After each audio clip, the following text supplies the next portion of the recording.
Oh.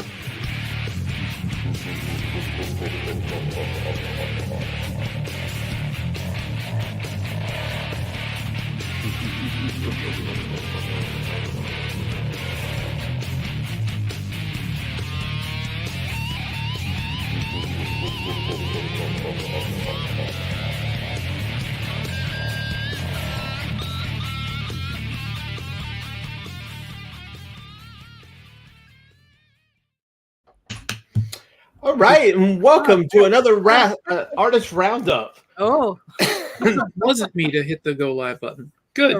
Right. I hate responsibility. That's all right. It'd be worse. No. It could be worse. You could have hit the end stream button. Wouldn't be the first time that's happened.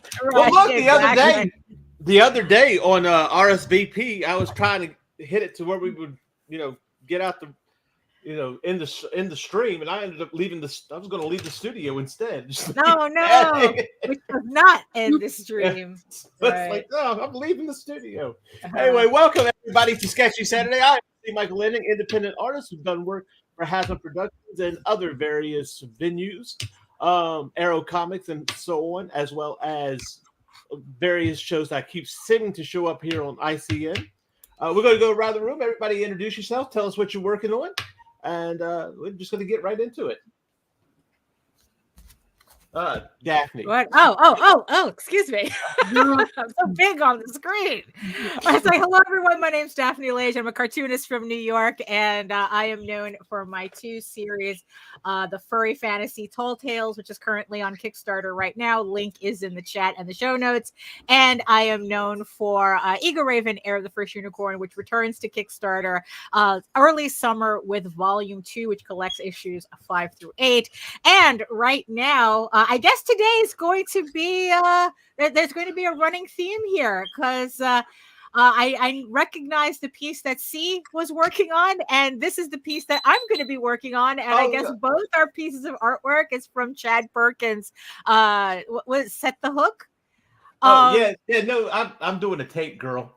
Oh, you're doing Tank Girl. Oh, okay. Because I just saw the. Okay, so never mind then. I don't know what I'm talking about at all. No, I already did it. I did a cover for Set the Hook that Nita posted today. So right. So yeah. So that's what I'm going to be working on today. I'm going to be inking his variant, my variant cover for Set the Hook for Chad Perkins. So yeah. So I guess I might as well get started. Hey everybody, I'm Allison, the Alley Cat McGlone. I'm here drawing stuff. This is the piece I did yesterday on my stream. I did the Ghoul and Dogmeat, Cooper from the Fallout series. Finished up pencils on that, but today I'm going to be working on my Broken Shackles comic that's going to be coming out on swordandsorcerymagazine.com. Or is it .net? I don't honestly remember. That's probably bad of me. But I'll have more information when it actually goes live. Go ahead. All right. So this will be the stuff I'm working on. Got a few pages done. The page I'm going to be working on features massive amounts of bloodshed because, blood stored in the body at 2,000 psi at least. Hey, then nothing better for a Saturday morning. Oh, look who's here! Oh, hi! Nick Tucker, freelance author, artist, swordmaster, game designer, and retired paranormal consultant. Please don't call me when something goes bump in the night. There are other people. I'm going to be working on some incidental art for an upcoming RPG using a system I designed a while ago. It should have been out, but you do the work and then you see who publishes it when. So. Well, it looks like it's going to be random fantasy art night, so I'm kind of chilling with that. And I say night because it's always night, isn't it? I mean, night somewhere.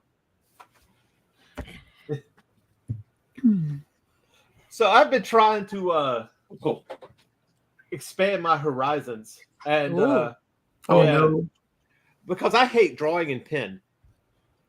But I've been lately just drawing in pen to kind of train myself to lay down better lines and to think more about what I'm putting down. That's a good way to do it. Yeah, well, the problem comes in though. Like yesterday, I'm in the doctor's office. My mother had some tests run, and so I'm there for like 2 hours. Of course, my pen ran out of ink. Oh Like, no!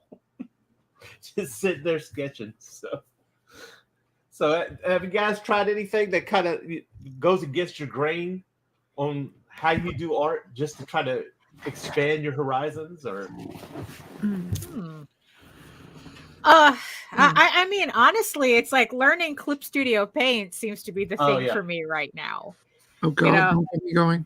Yeah, it's it's like I'm still, I think that I've pretty much gotten the hang of inking in Clip Studio. Like I really do think that the artwork looks like my stuff in pen and ink.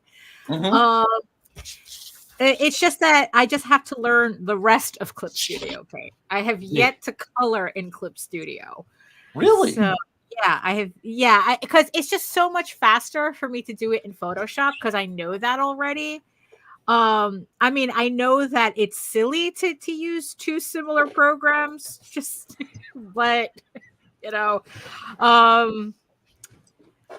but yeah, it's like the learning curve. It always takes me a little bit to go over that learning curve. So, but eventually I'll learn how to color in Clip Studio. Well, I will definitely happily say that you have not driven me to want to rip my eyes out. So, well, that puts past some I've seen lately. That's always a good thing. Yeah. Oh no, I was such a pain in the ass with Allison trying to figure out Clip Studio. Oh yeah, when I was trying to help Daphne learn the ins and outs of Clip Studio, it was just a lot of wait, what, where, who's left, what left, where, what button. My brain cells weren't so much as dying, but committing suicide. Okay, yeah. Well, we got over it. We got through it. I'm still not too sure. Look, I've been working on Clip Studio for golly years now, 4 or 5 years maybe. I've been doing it since like version 3 or 4. So yeah. But back when it was like Manga Studio. Yep. I mean, so, but yeah, I still don't know everything. It still amazes me when somebody pulls out some type of artwork and it's just, what did you do that in Clip Studio? How?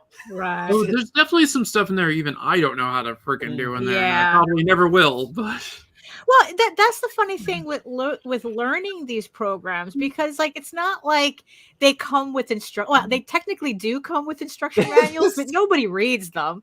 It's like you literally learn the things that you need to learn how to do it. Well, I remember it used to come. It didn't come with but you used to buy like the digital how-to book of like like Clip Studio for Dummies. Yeah. Oh yeah, like that. Yeah. Yeah. If it weren't for their YouTube channel, I'd be lost. I mean, oh, me too. I'm telling you. Me too. Yeah. God bless everybody who records all their minutia and uploads it. Right. Yeah. Yep. Oh yeah, absolutely. Uh-huh. I'm telling you. I used to basically be solidly only a digital artist for quite a while, but I've been finding I enjoy doing my pencils traditionally. Like I rough everything out digitally, and then I kind of go over and do my pencils from there. Yeah. That's I think I used to, because it's like that's how I transitioned to Clip Studio, because I was still doing my pencils in traditionally and then scanning them in. But that was something that I got used to, that when I got used to drawing directly into Clip Studio, that was like, just like with the inking, that's a game changer too for me. Like being able to do everything so much faster because it's all in one space.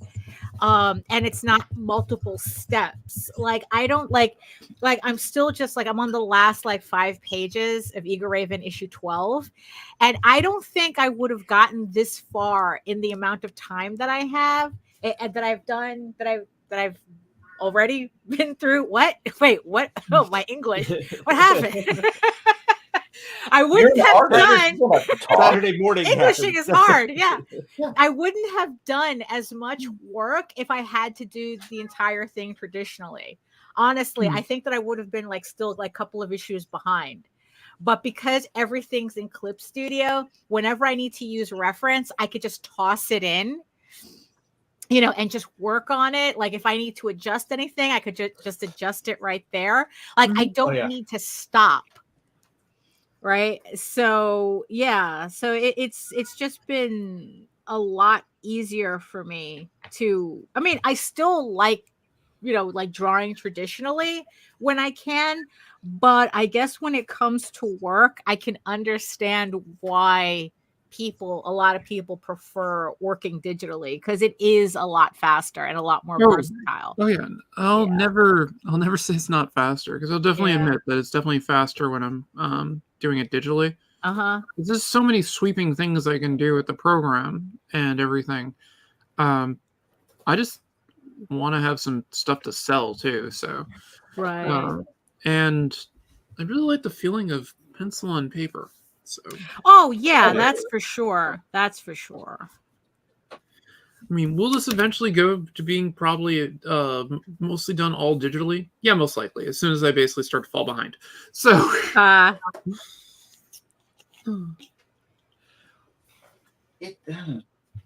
still getting that vibe because it never feels right. I've tried different screens, different pens. At the end, the line work doesn't feel right. So a lot of times I like to do the pencil, scan it, and then do all the inking and stuff in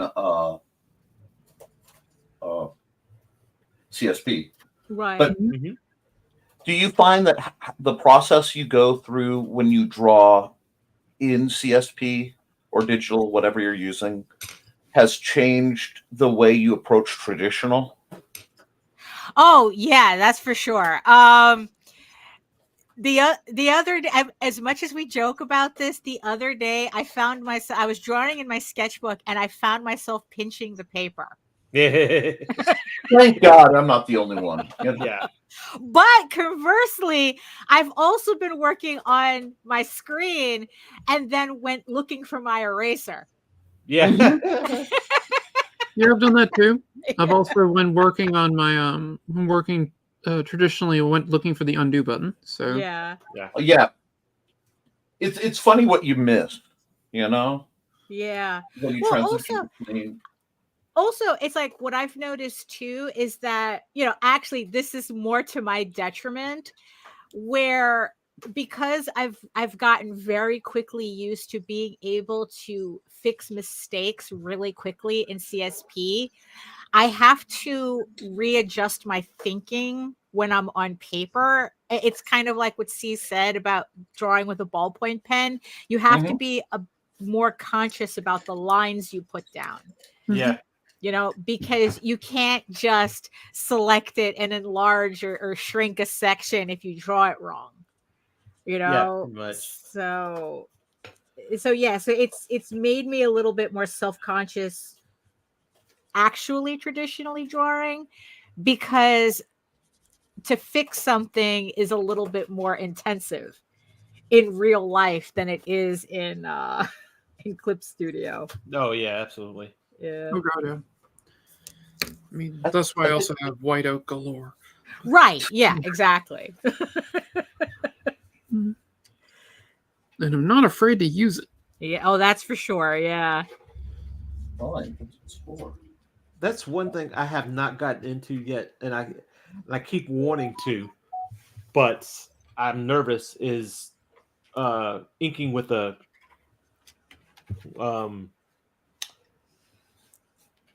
not a quill, well, like a quill pen. The quill. It's basically, I don't know. I guess that's just a preference. Well, I got my Series 7 Winsor Newton right here. Actually,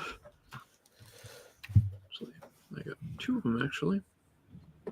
Well, I really like the way brush looks, but I've never been a painter, so I can only imagine how bad that's going to come out. You do it completely differently than painting too, so right, yeah. You gotta really choke up thing. on the brush when you're inking. At least I do. When I paint, I have much more of a looser grip. Well, yeah, because if you're inking with a brush, it really requires a still hand. You can't be as loose Yep. unless you're Bill Sienkiewicz or something. So I don't Yeah, know. yeah. Yeah. Like I was watching Bernie Wrightson draw yesterday, and oh my god, it was so weird. He was doing it like with two fingers, like doing it kind of like this or something. Right. Oh. And I was just like, how is that working so well? Well, muscle memory. Yeah, I know, but it's just like it's so weird. The two-hand approach. Yeah, He might be fighting tremors. he could be. I mean, this Because wasn't. I had to do that sort of stuff when I was doing the occupational therapy for my what do you call it? Carpal tunnel. Yeah, I mean, this was back in 2008. Was this video? So I mean, he could have been fighting a lot of things. I don't know. That's true too. His stuff was just gorgeous. So Well, you look at Eric Larson. Eric Larson has a weird way. No, he has. Yeah, it's like he like, has the art school way of drawing. Yeah, I don't know. It's like he tucks his pencil in like that, and he draws like a velociraptor. Yeah. Like, what is that? That's a good way to put it. When I was in school, I was Let told it go. to hold the pencil kind of like this Mm-hmm. and go. And I know Tim Vigil kind of draws like that too, but I always just flip back to being like, no, I'm drawing like this. So, It's supposed to give you more control, oh yeah, but I don't buy that. how much? Yeah, how much do I have to do to get more control? Yeah. I mean, I get it for what you're trying to do because you're forced to use your whole arm when drawing. But I'm lazy, so. Well, I mean, although technically, yeah, it's like that technically is the correct way. You're supposed to use your whole arm. I mean, it's like I remember reading like the reason why we end up with problems with our wrists and our hands is because we focus all the movement there as opposed to using the entire arm. Yep. But still, though, I don't. Damn biology. Yeah, I know. Don't get me going.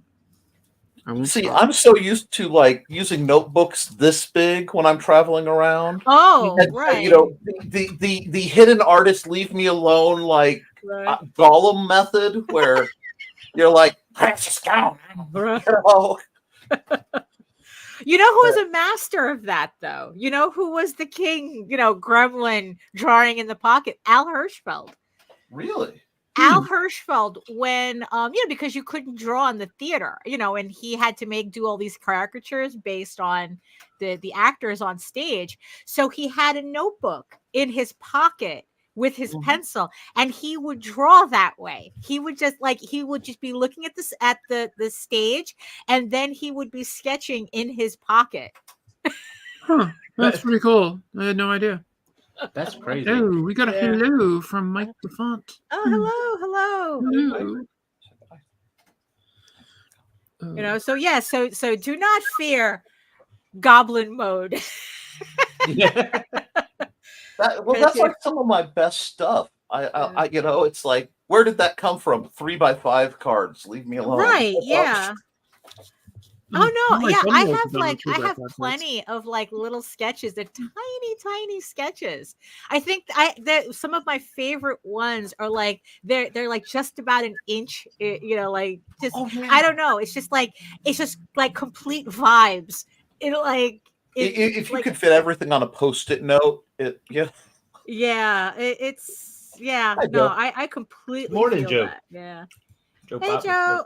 was Joe runs the independent creator directory where he's trying to get a whole bunch of actually folks like you guys hosted so that it becomes like a white pages for artists and authors and stuff. So Oh, instead of having to navigate around 50,000 different web pages and stuff and who's doing what on Twitter, you can just go here and say, I'm looking for an artist, and it brings up a bunch of that's really convenient. That's Yeah. Yeah, that's really handy. I might have to get involved in that. it is about it's $40 once, but he's doing it as a lifetime thing, and that's just so he can sort of Fund it? Oh, the maintenance costs. Yeah. he does all the maintenance himself right now. He's just taking care of everything, and it's a good program because he's getting people to through this. A lot of people are making the jump that I know who are like way too good but won't. Well, I'm not good enough to put my stuff out there, and then I have to throw or shoot them with Nerf darts until they submit. Jonas. You know, Damn, imposter syndrome. absolutely. Yeah, I know that. I know that pain.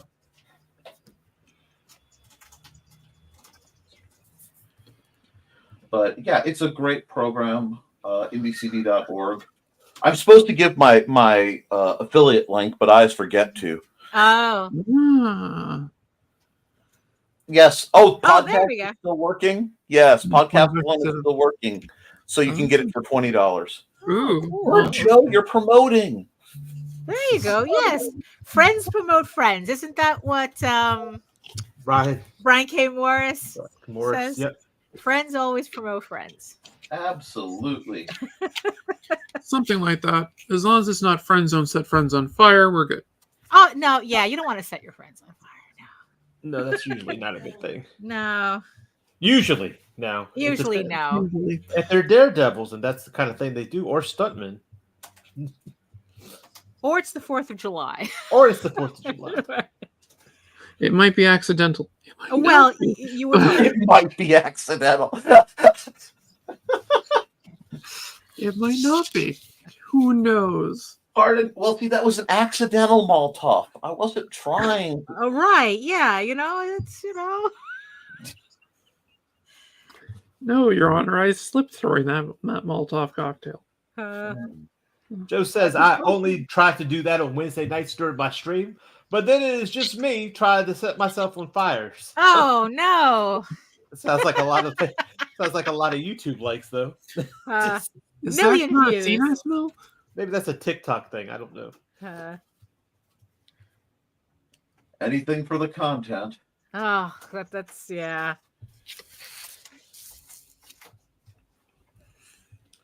One thing that about digital is people don't seem to understand is it's almost like trying to learn how to draw all over again. Oh, it is. Oh, yeah. It is. On glass. Well, yeah, Yep. yeah. I mean, yeah, Literally.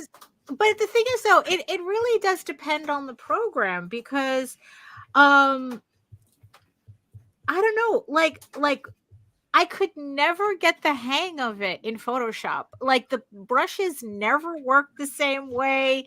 They never worked. I mean, I don't know. I could never. So that's why I never like. It took me this long. But then it's like once I started using Clip Studio, it was a little difficult in the beginning. But then once I found that particular felt pen tip that looked exactly like my Rapidographs and even acted like my Rapidographs, it's super easy to just transfer. Tip? I mean, it's in Clip Studio. It's a default. Oh, you're talking. It's one of the default brushes. Okay, Yeah, I thought it's you one had a of the- tip on your stylus. No, it's on the default. Okay. It's a default brush, and and even like the sizes are the same. So I use them exactly the way I use my Rapidographs. Oh, that works. And then it was like smooth sailing from there. So I guess Photoshop is not really conducive to that, but it was like Clip Studio was made for that. Well, Oh, yeah. Photoshop wasn't really designed as a program for drawing. Right, yeah. So, I mean, at its core, it's still not. I mean, can you use it for drawing? Oh, yeah. And I did so for years. Right, but that's not, and I think that's the reason why like Adobe is not really interested in implementing a lot of stuff that Clip Studio does in Photoshop, because in the end, that's not what the program is. Yeah, it's not their gig. Right. Yeah. Honestly, they'll probably put out their own variation sooner rather than later. So, You know what? I don't think that they're really that interested, to tell you the right truth. now they're not. But You know, I'm I just think- thinking everything always leads to the Adobe suite. It seems. Yeah. it could have been called Adobe AI, but you know, we're not. Yeah. Right now, that's what they're kind of like pushing. So Oh, I don't yeah, they think are. they're really interested. Well, they can keep pushing all they want. Well, I mean, every company is now. It's like Microsoft. It's like Microsoft and Facebook, and like Facebook is trying to get everybody to use their stupid Meta AI thing, and nobody wants it. No, seen so much hate. I didn't even know what the thing was at first. I've seen the hate for it before I saw what it was. Yeah, Mhm. it's like, look, it's like, if the paperclip was always there bothering you. yes, it's all Clippy's revenge. I think, Yes, it is. It you is. know, in about 20 years, when the robots have mostly, taken over because idiots have bought the robot dogs with flamethrowers and all that. Oh, what could possibly go I wrong? saw that, Selling yeah. military equipment to civilians. For 10 grand, I mean, shoot, that definitely went pretty high on my, hey, that wouldn't be a bad thing to have if I won the Well, I lotto. mean, Well, have you ever seen that? I don't remember. It's like I a actually tried to meme see- or somebody made the joke about it, right? Civilians are all like, ooh, ah, over military grade equipment. But people who are actually in the military are like, oh, crap, this is going to be garbage. So, like, they know the military ain't spending that much on anything Right, good. yeah. Well, it's the low. It's all goes to the lowest bidder at the end of the day. So yeah, typically. You always hear that, oh, it's military grade in the movies and stuff. And it's like, that might not mean anything. I mean, Oh, I this- don't understand. I don't think it means what you think it does. I really don't understand why they had to show up at my place when they said I was making military grade plutonium. It's not like I was going to do anything bad with it. I just wanted to. And it Right, probably wasn't exactly. going to work the first time anyway. So. Uh-huh. And to the alphabet agencies watching this is something called a joke. I know you weren't Oh, issued yeah, a that's sense of true. humor, That's true. but Yes. everything Everybody- said here is for humor's sake. Everyone talk to their personal NSA Wait, agents. versus Hey. In their that's supposed to be cameras. humor? Every, Oh. every Homeland year on Security. Oh, sorry. I'll refrain from that for now. Oh yeah, you're fine.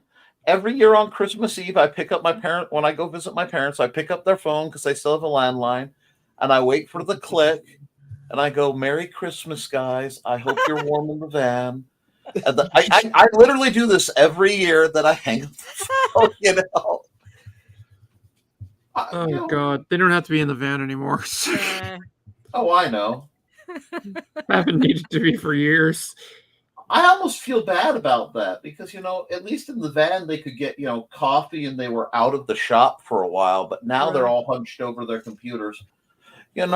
Guys, just like the artists, you analyst types need to remember to straighten your back once in a while. Right. Stretch your wrists. And I have to admit, I'm having problems with the people using shrimping for a pose Oh. description. I learned about shrimping the other day. I didn't know what that meant. It's one of those where language is migrating a bit, and I had a Right. much more problematic. I'd rather have Clippy Right. back. I'd rather have Clippy back than deal with all these annoying AIs. Uh, Yeah, no, I can appreciate that. Uh-huh. When I used to work tech support, like one of the first places I worked at, and I had to install Microsoft Office on everybody's computers and all that, I always enabled Clippy to annoy them. Wow. I liked Clippy. Well, I had the cat on in my office. Sweet. I didn't have it do anything, but it just sat there. It was a digital companion. I get it. I was the same way. Mhm. That's one thing I miss. The old Windows were actually so much easier to personalize than the new systems. Yeah, they don't really want you doing that anymore. Remember when we had to learn HTML ourselves Oh to yeah. be able to personalize a website? Oh, yeah. Back in Yeah. the day, learning That was coding. fun, though. I mean, that was all that coding and everything. It was nice. Yeah, It was a yeah. pain in the ass, sure, but it was a little creative. You just kind of like, I can't remember. Oh, I God. cannot I can remember. hear If you my ever- professors in my head right now. It's not coding, it's scripting. Like, Well, Whatever. right. But you know what? It's like nothing impresses most people now that it's like, hold on, I'm coding, and then you type in the most basic HTML. Yep. And you're like, oh my god, you're It's hacking the magic. system. Yeah, right. When all you did was just make a word bold. Oh yeah. Oh yeah. I mean, it's not like the advanced coding I learned as a kid. Basic on my Commodore. Not Commodore. I didn't have a Commodore. I had a Tandy Color Computer 3. The Radio Shack bootleg Commodore. Oh Yeah, the no. Commodore. Writing code to make Tommy the Turtle, the little triangle, go so far and then turn and then go back. Oh god, I remember doing that crap. Oh yeah, those were the days, though. I remember drawing with like Apple Paint or something too on like the my Apple II. Oh yeah, I think I had a class for that. Like it could only do grayscale. This one could do color. Right. When it was on the Mac, it could only do grayscale. Because the first Macs didn't have color monitors for some reason. Right. Yeah. Yeah. I don't quite understand that to this day, but it is what it is. Uh-huh. Joe says, my favorite bit of code from back in the day was a piece of JavaScript that you could attach to the button that said, click here for a free coffee cup holder. It opened your CD-ROM. Yeah. Oh no. Oh, that takes me back. Did people really do that, or just a stupid joke that just got passed around? I just have a hard time believing somebody thought that was a coffee cup holder. It's something Never that underestimate happened once. Oh. Never underestimate the stupidity of tired people, because I saw things.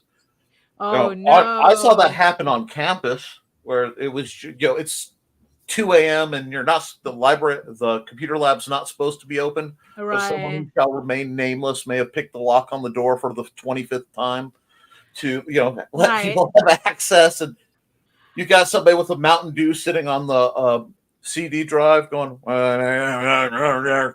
no! Yeah, Hey. I've seen some stupid crap from working IT, so I can definitely say that I can believe the coffee cup holder thing happened at least once. And then it just became sure. legend. Yeah, that's basically what it is. I mean, Right. it's like, myth became legend. So.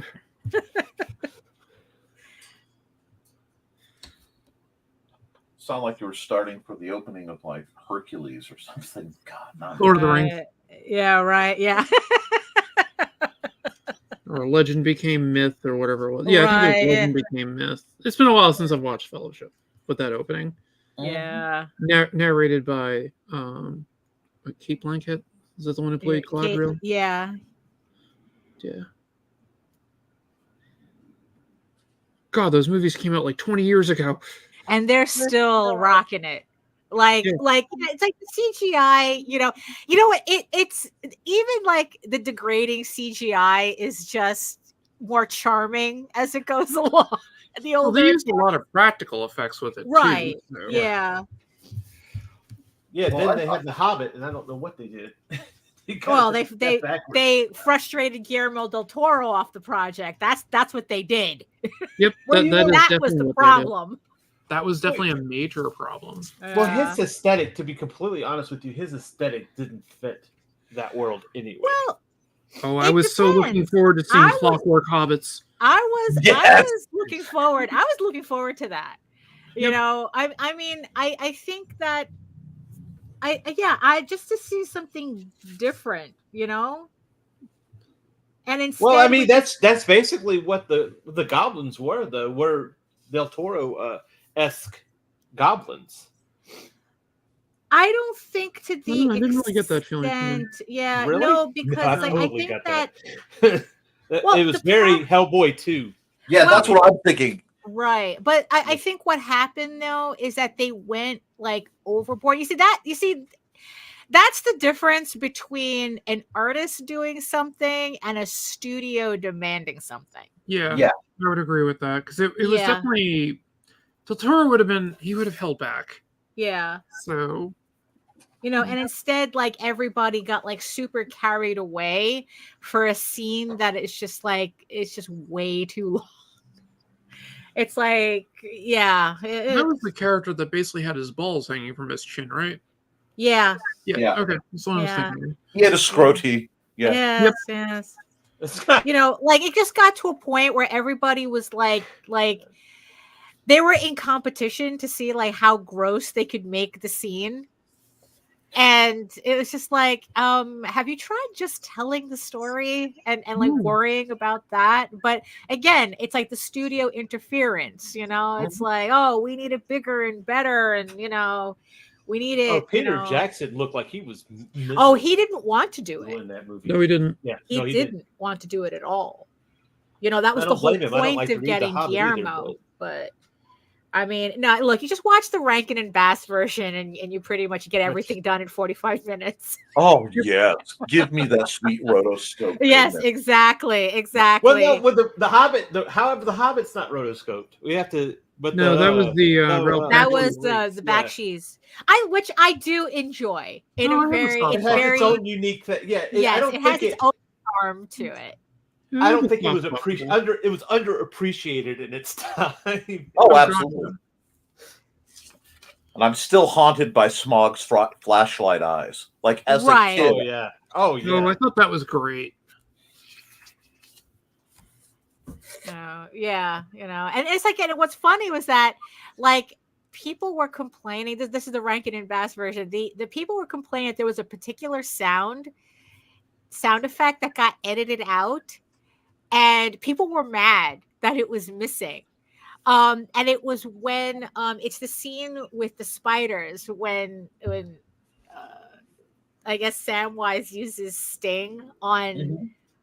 And there's this sound that they used when the spiders were dying. Yeah, And it's like that people were swirly mad. sound. Yeah, that swirl. Yeah, it's a very swirly sound, right? Yeah. And people got mad when that sound wasn't in, I guess, like some kind of latest like re-release of. Was this Return of the King? No, Yeah, this was. This was the The Hobbit. the Hobbit wouldn't have been Samwise, it would have been Bilbo. But yeah, when he's in Was it Mirkwood, right? okay? It was. When he was Right. on Yeah. No. Yeah. That is right. Yeah, because it's Yeah, I guess when he was. okay, I know It what would you're be the talking about Hobbit. then. Then it would be Apricot. Bilbo. Yeah. All these.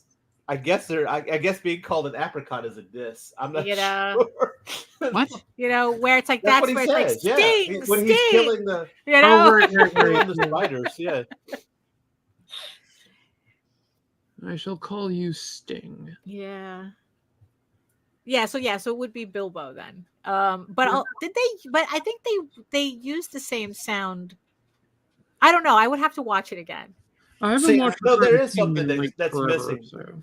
Yeah. I remember there was something missing, like a or something Yeah. like that. Yeah. I haven't watched The Hobbit in forever, so or Return of the King. Although Return of the King has one of my favorite sequences in it, which is Samwise's temptation of the ring by the ring. Yeah.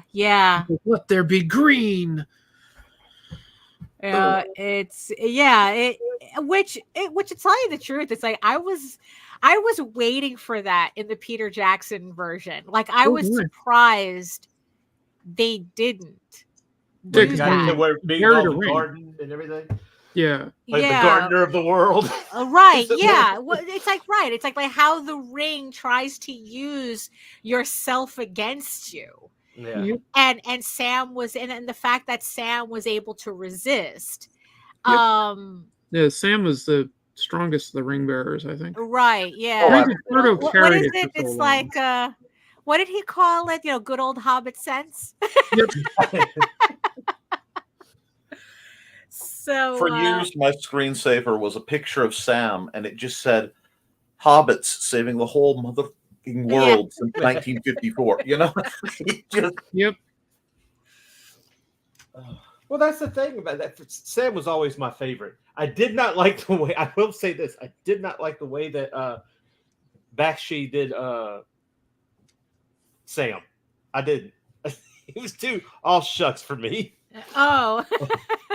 Okay, I can see. Oh yes, sir, Mr. Frodo, sir. And it's like, Right, a little too. On the nose. I don't know.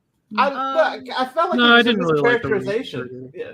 Yeah, I didn't really like his characterization of him either because I thought he was. I always thought Sam was just humble. Mhm. Yeah, pretty much.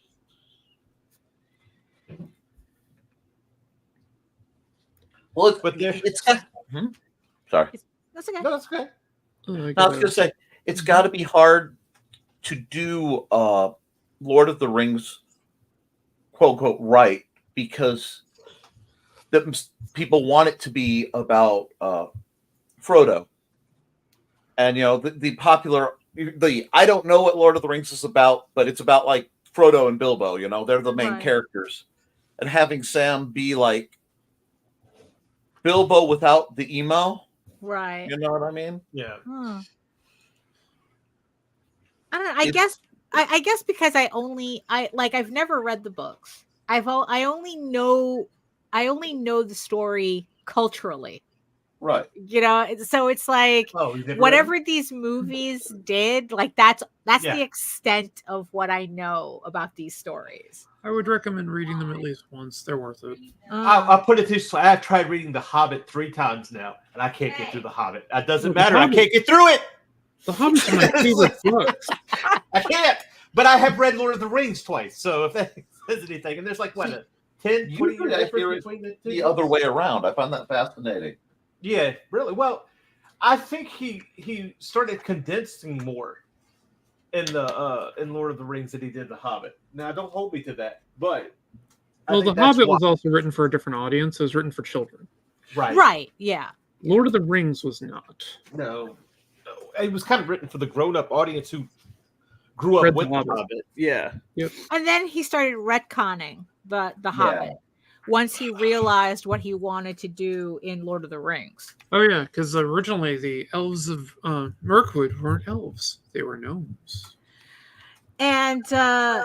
And also in the original version, Gollum just shows, he loses the bet, and then he just shows Bilbo out the caverns. It's like, Yeah. oh, there you go, there's the exit, goodbye. Yeah, he changed. It's like that's it. They're Yeah, like the he had- ring was just a ring. Yep, it was a ring that turned you invisible. It didn't do anything else. Right. Yeah.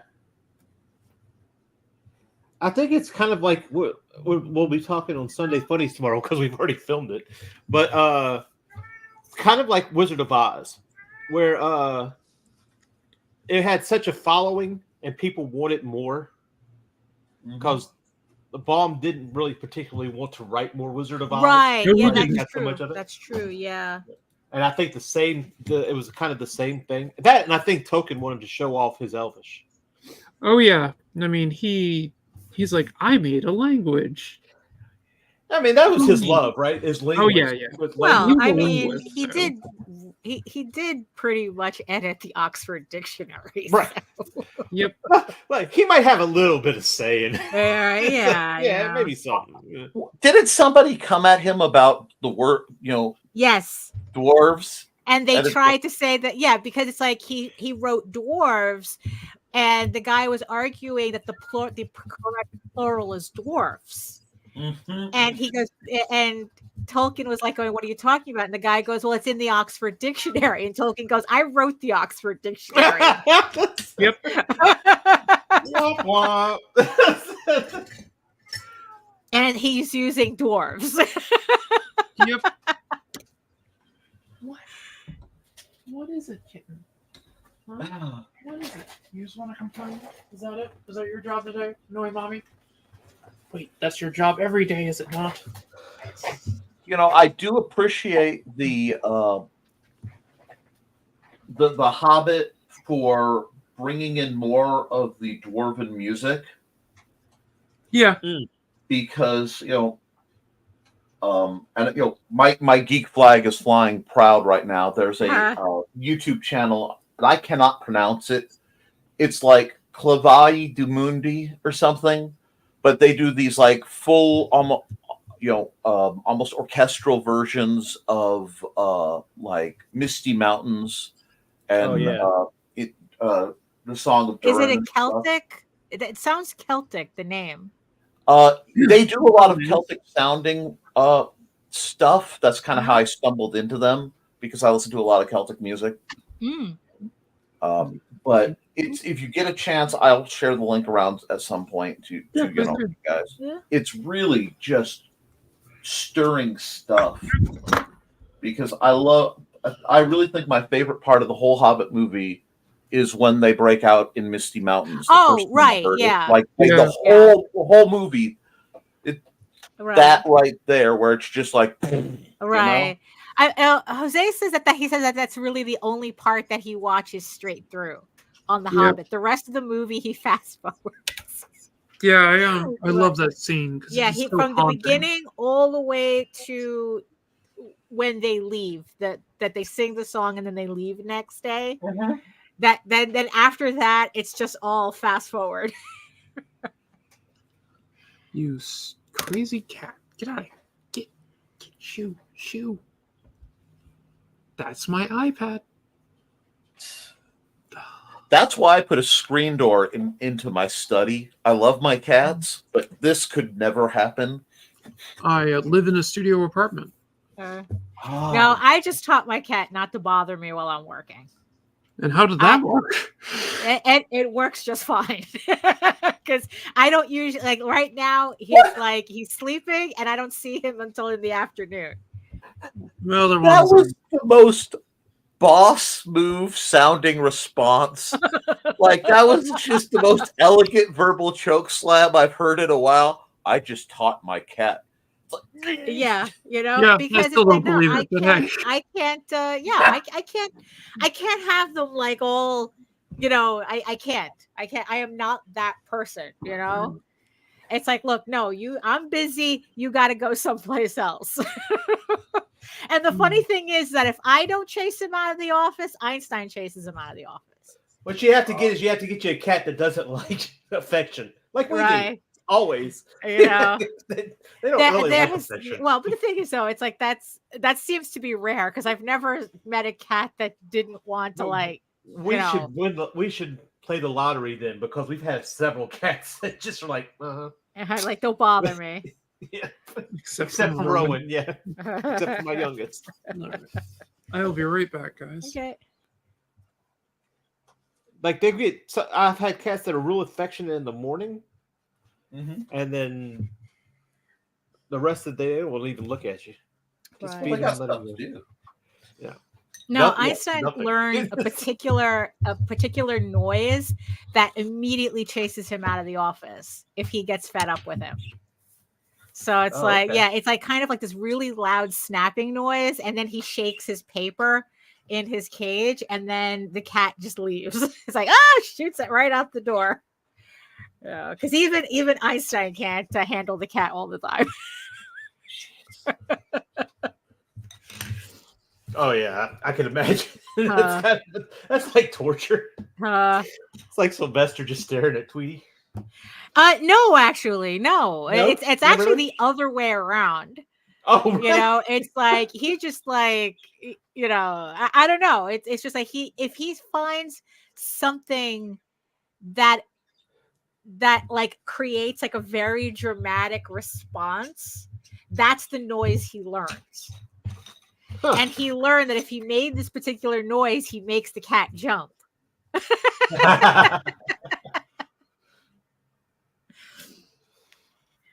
All right. Well, now Which works in my favor because then he chases the cat out. I got done with that faster than I thought it would. So.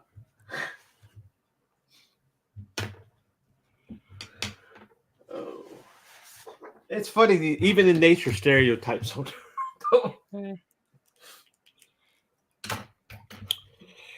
How are we doing here? Oh. And I'm back. And I bribed the cat. Bribe the cat, go up a level. Yeah, that's it. I gave him treats. So he is now suitably distracted for the next minute or so. And I always say on occasion that if you're getting original art from me, there may or may not be a small chance of getting cat fur with it. Well, hey. It's kind of like peanut allergies, right? Yeah.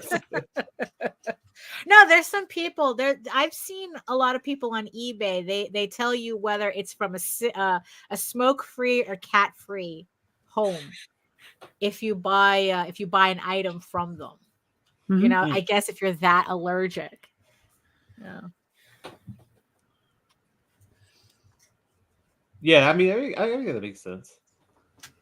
Kind of like you see on certain products made in the same factory as processing peanuts, or Right. Yeah. The cross contamination. yeah. Yep, that is a thing.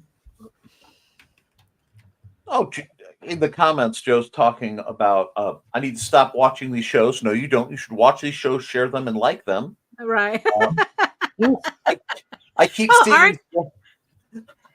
Keep seeing what? Aren't they working along with us? I mean, No. What it is he says I keep seeing these great pieces of line art and thinking that would look great burnt on wood, which it Right. would. Then I smack myself in the head and go, "You don't want to deal with all those fine lines." right. And I'm sorry. Nut up or shut up, Joe. I love you, but come on, Right. bud. You can do it. I've seen you do it. I used to do a lot of that when I was younger because When I was yeah, young, it's like energy. what was it called? Pyrography, pyrography Yeah. or something. That's as close as my speech impediment will let me answer. Right. That sounds legit. Yep. Ah, there we go. I have to McFarlane the crap out of this cape. That is a wonderful verb. Mm-hmm.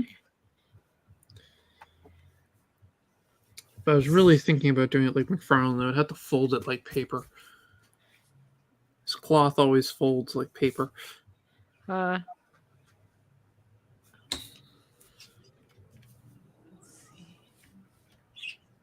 think I might have screwed up the anatomy on that. Yeah, whatever. I'm not fixing it. I'll tell you one thing that gives me problems is hair. Yeah, I just make crazy lines and say, "Hey, it's hair."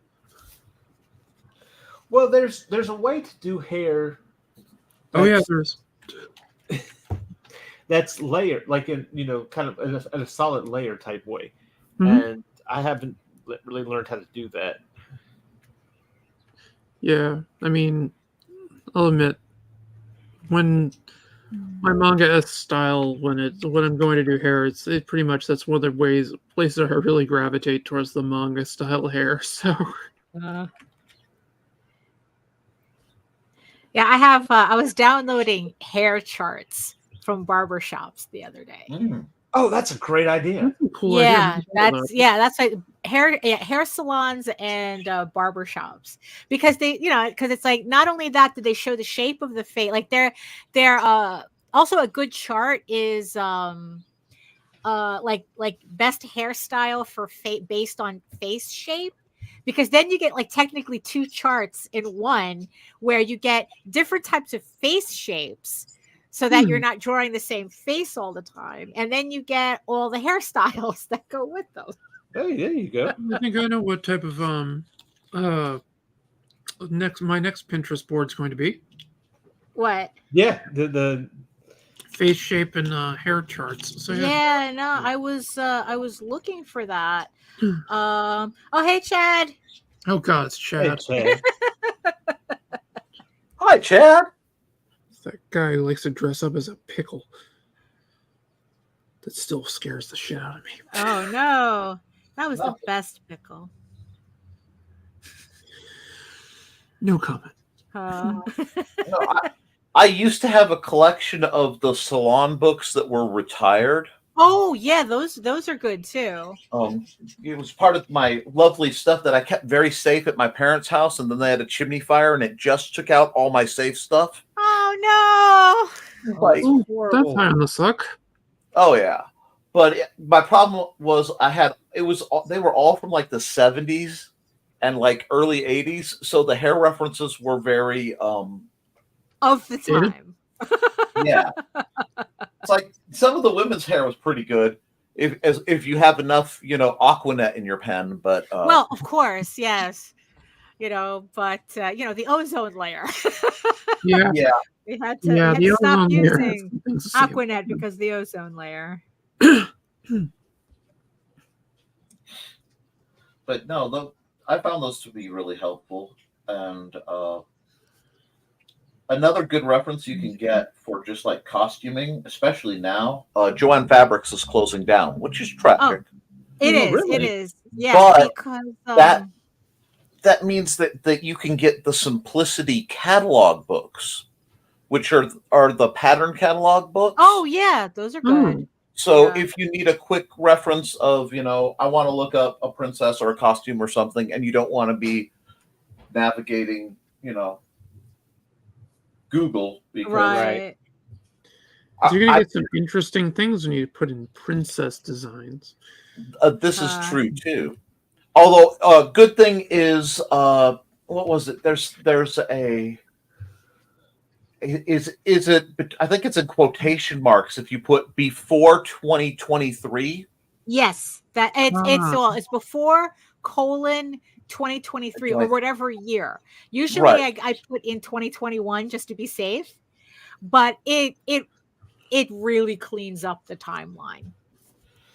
Oh, good. Right. Oh, I remember you talking about that. Yeah, no, I was surprised at how well it works. It's the whole AI purple.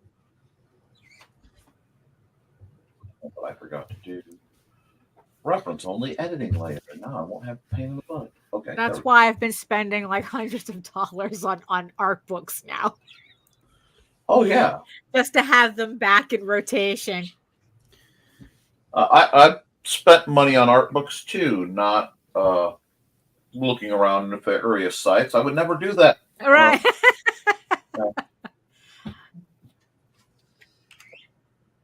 That's Yeah. fair. That's good of you. Oh wait, you weren't serious. Yeah, because I'm sorry. I'll be looking at the computer and suddenly one of my eyes will start to close, so I have to throw a patch over it, and the R key sticks. oh right, yeah. My favorite books are the ones that begin with the letter R. So Mike wants to know, what art books for references do you recommend? I want to get Oh. away from Google searches. Oh, let me show you. Okay, Yes. let me show you. I need Daphne's list written down so I can just throw it on Amazon and ask people money because I keep This one. Hold on, I gotta. No, I think what you're really trying to say is you need Daphne's list to throw into Pirate Bay, right? Right. Well, Yarr! I mean, what? No. I would never. This use is the my fact that most my library- recent. This is my most recent acquisition. Right. Ooh. So this is Wow. Masters of Anatomy. Right. So it's Oh. anatomy, Fighting action, action and poses. fighting poses. Right. That's a good book. I got this off of Kickstarter. I think that they still have copies available. So if you find Masters of Anatomy on Kickstarter, you might you'll probably be able to get some hard copies. Because outside of Kickstarter, they usually only sell digital versions of the books, which in the end I think is also, I don't like their proprietary e-reader. They don't use a regular PDF reader. They use a proprietary one. It's super annoying, but I found it in the end. I found it very useful, and it's just right. And it's just a collection of just all these poses, all done by professional artists. They have a list of them at the beginning of the book. Like Raul Marina, I think, is one of them, who's fantastic. Yep. And it's just all these different poses, and what I'll show you in a minute how I was able to use this. So it's just literally a collection of all these poses that you could just mix and match. And there's a second book that I got from Masters of Anatomy that I'm still waiting for them to ship. It's an anatomy book, but they say it's the last anatomy book you ever have to study. It's like that. That book will be the definitive learning for you of how to do anatomy. But this one is all like these poses, right? So let me show you, like how I use this. Hold on, let me save my file here. I'm doing all this work and I forgot to save. Yeah, don't. Yeah, that's Oh, the trouble. Right, yeah. That's the problem with digital. Right, yeah. So what I did, right? So I had to choreograph a fight scene in the latest issue of Eagle Raven. So instead of just like sitting down and trying to like rack my brain a little too hard about it, I went through the book and I began collaging the images together, the poses in the book together, Oh, that's cool. until they created a sequence that made sense to me. Yeah, I like that. So so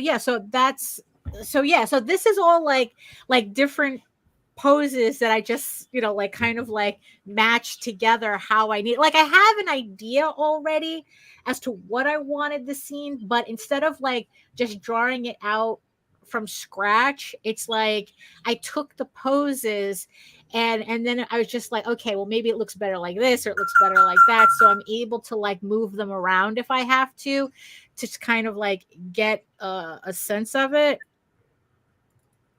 you know. And then it's like, yeah, and then what I do afterwards is, you know, I just then sketch my own characters on top of it. Now, of course, because of the style that's being used here, the final result is not going to look anything like this because I draw differently than what the reference is. Yeah. So I mean, it's always, you know, you're adjusting. Okay, like this is a page that I'm currently working on. So I had the poses underneath it. Oh, unfortunately I deleted that layer, so I can't show you how it looked before. So I had the pose underneath it and then I just drew the characters on top of it. So I have two more that I have to do the same thing to. And then, you know, that's it. But then it's like, at least I don't have to think about the reference. You know what I mean? Right. Like, I don't have to worry about decision fatigue. So this was a much easier way, because of this book, of putting this scene together than if I had to do it from scratch. So so Masters of Anatomy, I highly recommend this book because it takes a lot of, like I said, a lot of decision making out of the process. And also I think it just makes it easier to visualize what you're looking for if you could just see it. No. You know? Good job. Also Did you get your Mountain Dew? another breakfast? book. Go get some breakfast. Yeah, another book that I would recommend as well is Dynamic Figure Drawing. Hold on, let me just change this. Dynamic Figure Drawing by Bern Hogarth. Oh, I have that book. Actually, yeah, I have all of his books. Right, yeah. So it's more classical anatomy. I think like so he did a lot of comic strips like Tarzan, I think, in the past. So so I think like this book, this is like literally the original version. This and the Masters of Anatomy book, I think that's a really good starting point. Yeah. And then of course you have the quintessential, right? How to Draw Comics the Marvel Way, right? The quintessential. Who doesn't? If you pretty much, this is the book that, you know, if you're doing comics, you have this already, and if you don't and you want to do comics, you should have it anyway. Why don't you? Yeah, why don't you? Well, it's like, you know what? You just haven't gotten it yet. That's all. Yeah, there you go. Right. Also, another two books that I like using a lot, again, kind of like a little old school, but is Jack Ham, Drawing the Head and Figure, and How to Draw Animals. It's like, I think that these are like two really good reference. I mean, there's a lot of theory in this, but I think it's like the principles are always the same, no matter what time, you know, what year the book is from. You know, and of course you have kind of like, You have a Bridgman guide. well, I Oh, used to okay. have those. I think I had to get rid of them because of a mouse problem that I had, because I don't have those Ah. anymore. So then you have Andrew Loomis. Yeah, the Loomis Um, method is great. Yeah, what I really like is there's actually like little shortcuts that he uses that I use, and it's like, oh my god, why didn't I figure this out? You know, it's like, especially there's some perspective tricks that he does that's pretty useful. So definitely, again, it's like the artwork is dated, but the information is not.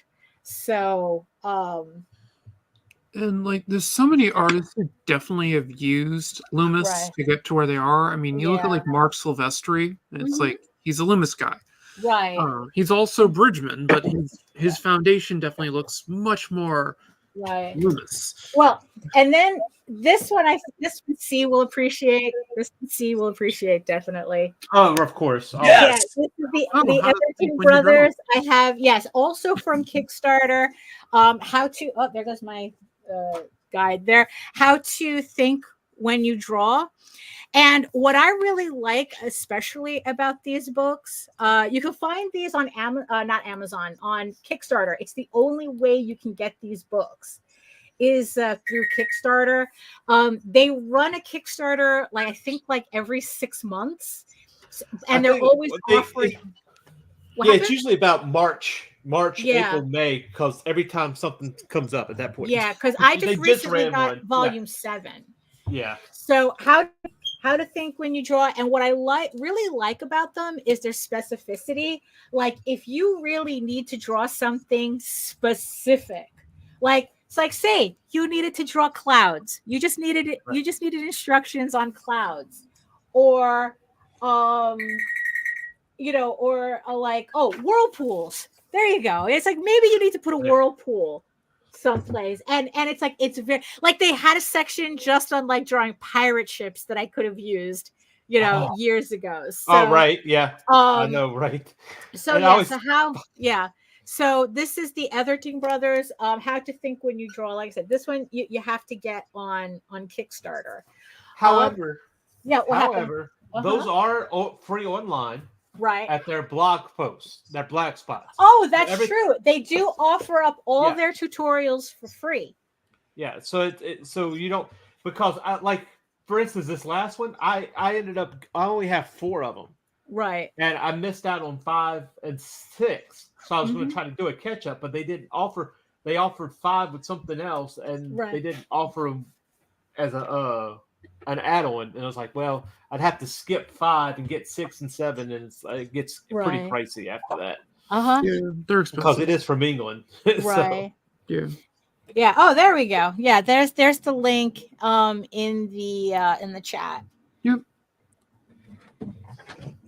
You know, and of course, I think if you're especially going to do comics, I think that the most important, the last book that you should get for your collection is Comic Book Lettering by Nate Pecos. He's the founder of Glambot. And look, you can have the most beautiful drawings, but if I can't read it or your lettering is that horrible, it's horrible. Yeah. Nothing kills my interest in a book more than horrible lettering. Yep. You know, so I mean, this guy pretty much set the standard for comic book lettering, and just so just the Richard guy, Comic Craft. So as a guy, you know, right? It's like you need this book in your collection. I mean, I'm still referring to it every time. Every time I'm working. I represent all the time with lettering, and I enjoy lettering. So. Right. Yeah. I enjoy lettering too. It's very relaxing for me. That's exactly how I feel. I'm weird that way, I guess. I would like to. Yeah. That's something that I'd like to take on and learn how to do, is lettering, because there's not many people offering lettering out there. I offer lettering. Nobody ever takes me up on it. Actually, I did let her one book for an anthology. So There was okay, let me keep that separate. So there was this discussion. I guess there was a discussion about how the lettering in Clip Studio Paint is actually not that good. no, it's not. You know, and some people were complaining about that. That I guess it doesn't do certain things that I guess like people would like to be able to do for the lettering, right? And what I didn't appreciate that someone had said, that someone was said, it's like, you know what, people don't care anyway about the lettering. Just use what you got and call it a day. Oh, yes. Right. So And I have stopped reading stuff because of the lettering. Yeah. And and the thing is, though, it's like aside from like pretty much the entire sentiment of that phrase, rubbing me the wrong way. I mean, it's like, look, just because people are, especially with the whole AI thing, it's like just because the average person likes the taste of shit doesn't mean that I want to cook it. Yep, yeah, that makes sense to me. I mean, it's like, look, my whole point is that I'm going to I want to create the best possible stuff I can. And that includes the lettering. And I'm not going to skimp because the average person can't tell the difference. Yeah, no. The average person I think they may not be able to verbalize the difference. Right. They can but they can tell. They may not. That's something people get confused. People will know this is good art. There's something wrong with this. I don't like it. Right. I want to interject briefly a negative book because a negative book.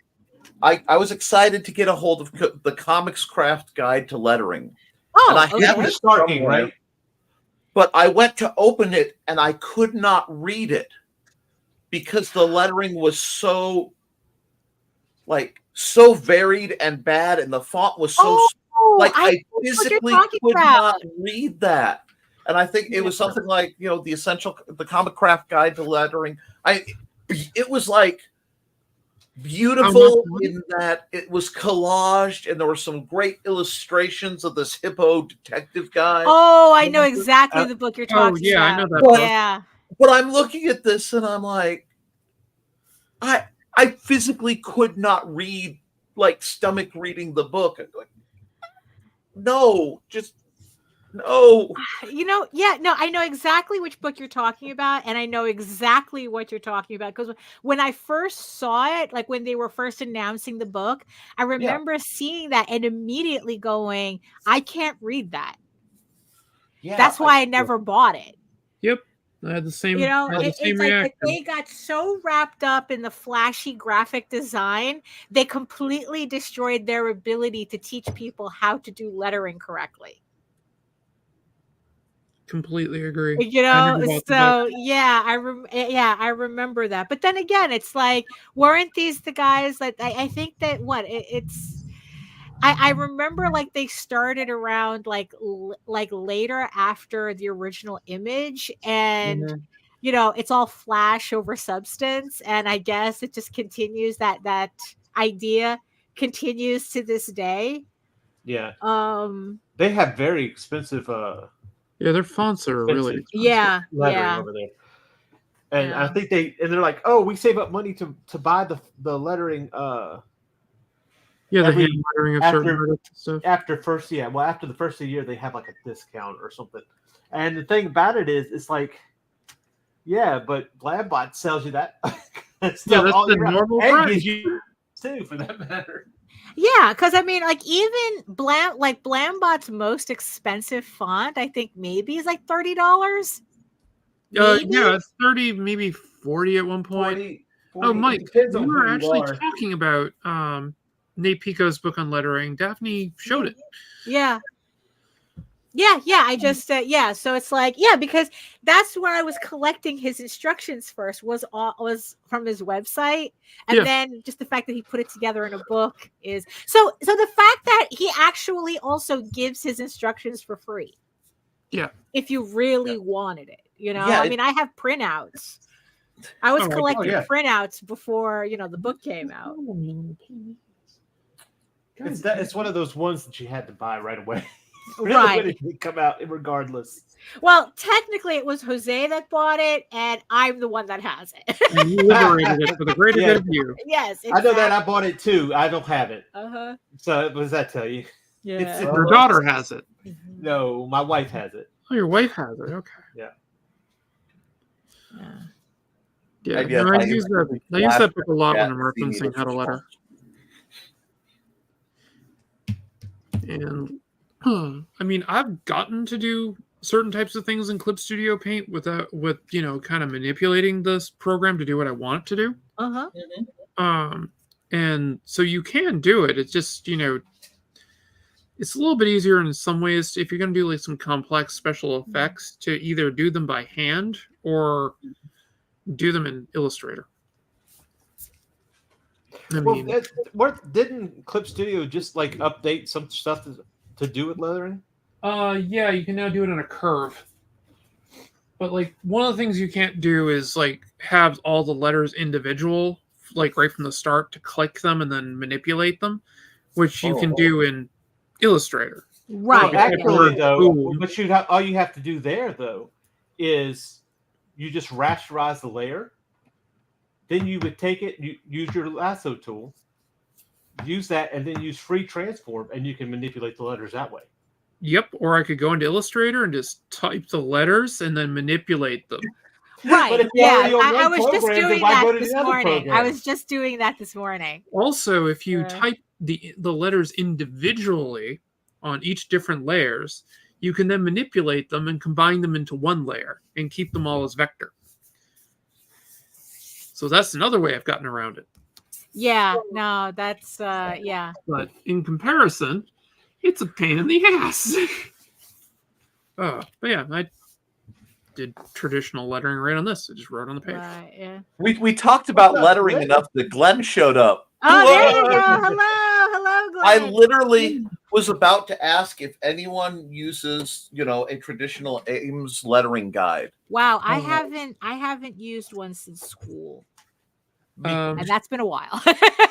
I'm not doing the math. Traditional Ames lettering guide, huh? Yeah. Yeah, Let's that see. is no, it really is spooky, Glenn, Uh-huh. because I just got for my little art desk. Hold on, My Ames lettering guide. my background Oh, there started you go. with mechanical drafting. Oh, I remember those. I had like a whole I was like, yeah, And yeah. it's like whenever I get flustered with the computing stuff, or I'm like art block hits too hard, I go back to the old tools and just see if that's gonna clarify the mind a little Right. bit. Yep, Wait. and this is my Kubert school one. Oh, Oh, there you okay. go. Uh-huh. No. That's also interesting that you say that, Nick, about like going traditional to kind of clear the head, because that's kind of like literally what it does. Like where working digitally gives you so many options to the point that there is no way that you can know everything all at once. Right? The going traditionally does the opposite effect, where it's so limited, it refocuses how you think about what you're doing. Like it's almost like having limited options actually helps you make better decisions about Right, what because- you're doing. Oh, God, yeah. Yeah. That's why it's funny because we all talk Clip Studio Paint and Mhm. stuff. I still on all my boxes have Paint Shop Pro, not Paint Shop Pro. Most of them have Paint Shop Pro tucked away like 3 because that's what I first started on. But Paint.net has a downloadable version that's like $12, and if you want to learn the absolute basics of digital art, but you don't want you look at the screen for Photoshop or something. Right. If that's too much, I found that Paint.net, which you can use for free in your browser, but I'm a download guy, Right. is really good for just getting the basics of this is how a layer works. This is how, this you can color with a multiply layer and it won't screw up your lines. Like, these little things that so many of us take for granted that, are mind blowing when you haven't had access to them. Right. Yeah. Yeah. And then, I used to use Sketchbook Pro. Sketchbook Pro's good. I used to love that program. And that's good for continuity between devices. Mm-hmm. But my favorite for my device for Android is a thing called Infinite Painter, which it does not have any text function, which is the downside of it. It's like the only downside. But it's such a smooth, easy to navigate system. And, that's why so much of my art, it drives people nuts. They'll see, you have all these fancy things and they see me with like my phone and then this is my custom stylus. It was given to me by Katz Milonic. They're an accounting firm. Oh. And it's, tied to my phone. So I'll sit here. Because I was talking about the Goblin Hunch, so I do the digital version sometimes because, my body's, I know what this means. My spine isn't compressed. How am I supposed to art if my spine isn't compressed? Right. Yes, it's like it's easier. Yeah, it's easier to draw when your spine's not compressed. Yes. I don't know. I mean, they say that. Glenn says Daphne is correct. So-called traditional teaches you discipline. Yes, learn to get it does. at least by the second time. All that undoing. Do it right. No,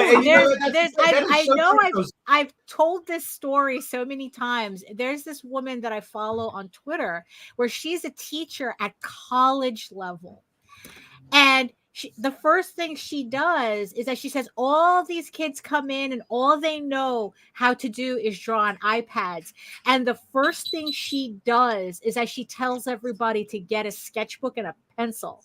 And she says the amount of time students have run out of her classroom crying because they can't undo.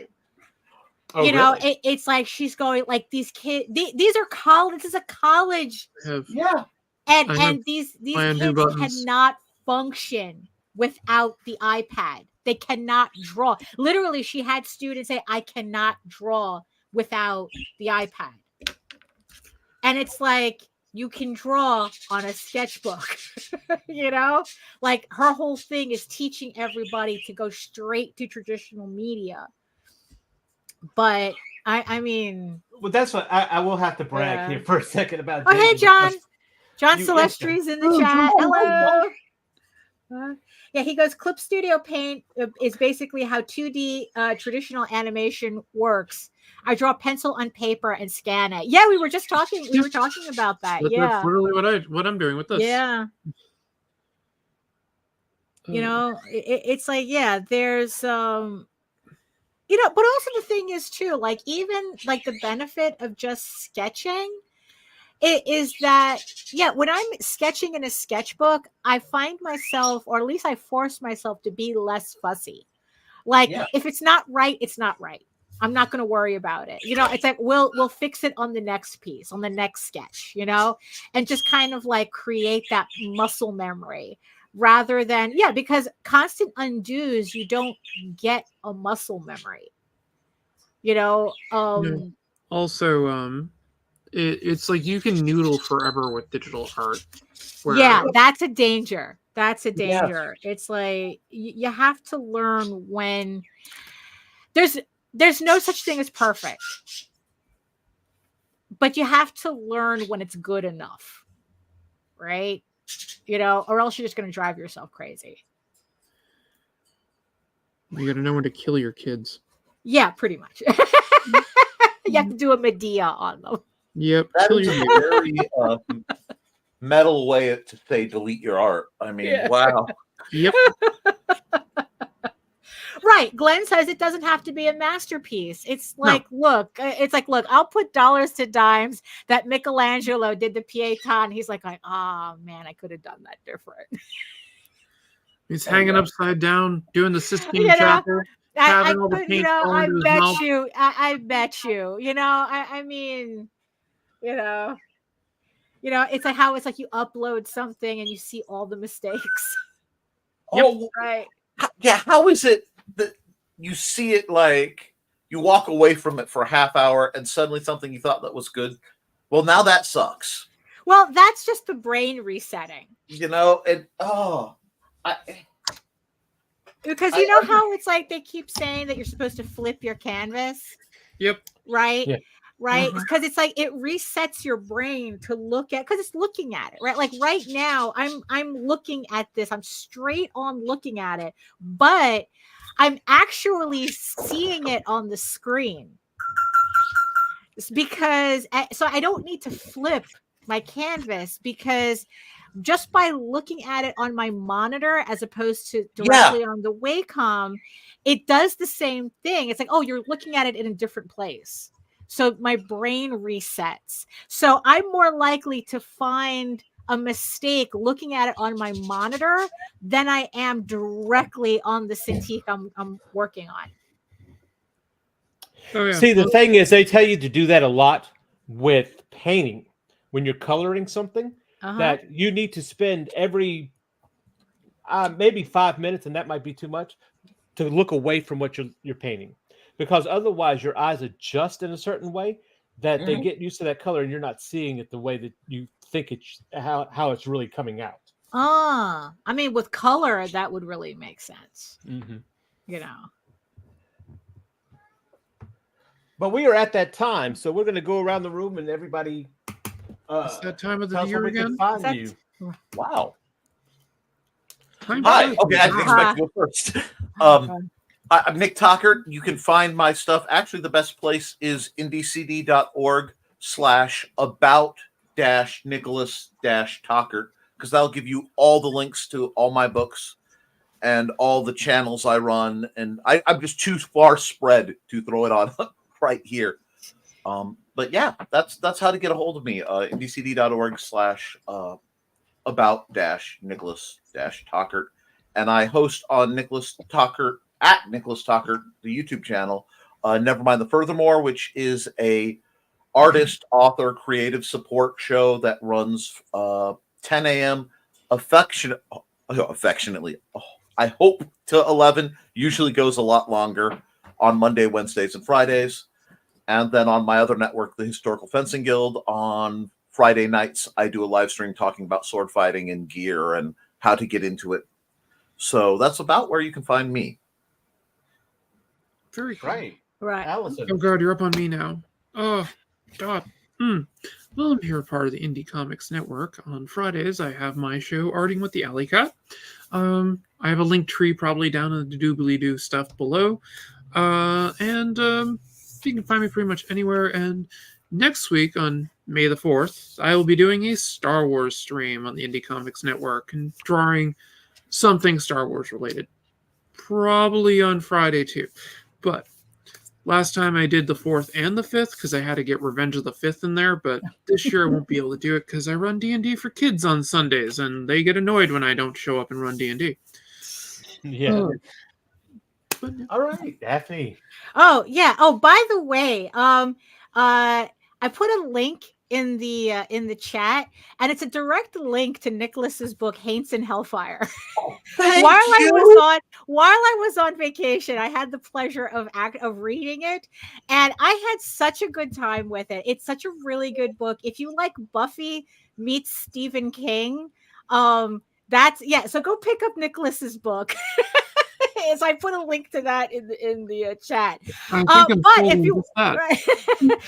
if you want to check out all my work, you can check out my main portfolio site at egoworks.com. That's EGOWORKS. But I mostly hang out on Facebook.